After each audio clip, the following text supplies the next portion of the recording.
विधानसभा निवडणुकीसाठी भाजपचा mega plan ठरला। महाराष्ट्र भाजप प्रभारी आणि सहप्रभारी राज्यभरात दौरा करणार, तर प्रत्येक विधानसभेत पूर्णवेळ विस्तारक म्हणून नेमणुका केल्या जाणार।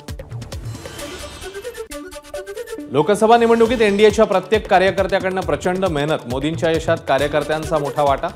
भाजपच्या अधिवेशनात अमित शहांचं वक्तव्य। विधानसभा निवडणुकीतही महायुतीला मोठे यश मिळवायचे, अमित शहांचं कार्यकर्त्यांना मार्गदर्शन। लोकसभेत केवळ भाजपला यश, काँग्रेस सपशेल अपयशी, शहांची टीका। उद्धव ठाकरे औरंगजेब फॅन क्लबचे अध्यक्ष, औरंगजेब फॅन क्लब महाराष्ट्राला सुरक्षित ठेवू शकतात का, अमित शहांचा सवाल। महाराष्ट्रात जेव्हा भाजपचं सरकार येतं तेव्हा मराठा समाजाला आरक्षण मिळतं आणि शरद पवार सत्तेत असतात तेव्हा आरक्षण जातं।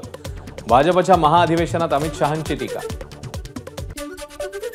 शरद पवार 4 वेळा मुख्यमंत्री होते, मग त्यांनी मराठा आरक्षण का नाही दिलं, फडणवीसांचा सवाल। तर मराठ्यांना ओबीसीतनं आरक्षण द्यावं की नाही यावर शरद पवार, उद्धव ठाकरे आणि नाना पटोलेंनी सांगावं, फडणवीसांचं वक्तव्य। राष्ट्रवादीशी आपण आधी खूप संघर्ष केला हे खरं आहे, मात्र परिस्थितीनुसार राजकारणात कधी तह तर कधी सलगी करावी लागते। अजित पवारांशी केलेल्या युतीबाबत फडणवीसांचं वक्तव्य।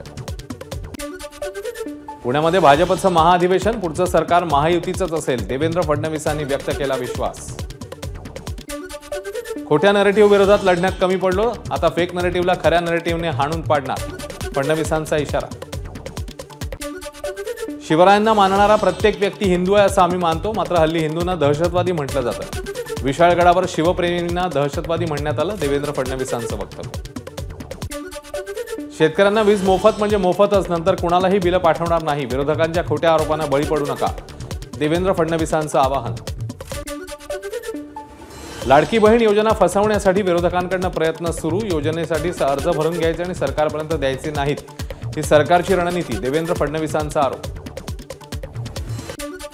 महायुतीमध्ये सध्या महाभारत सुरू, यापुढे काय होतं ते पहा, खोट्या नरेटिव्हचे मास्टरमाइंड शहा आणि भाजपच, नाना पटोलेंची टीका।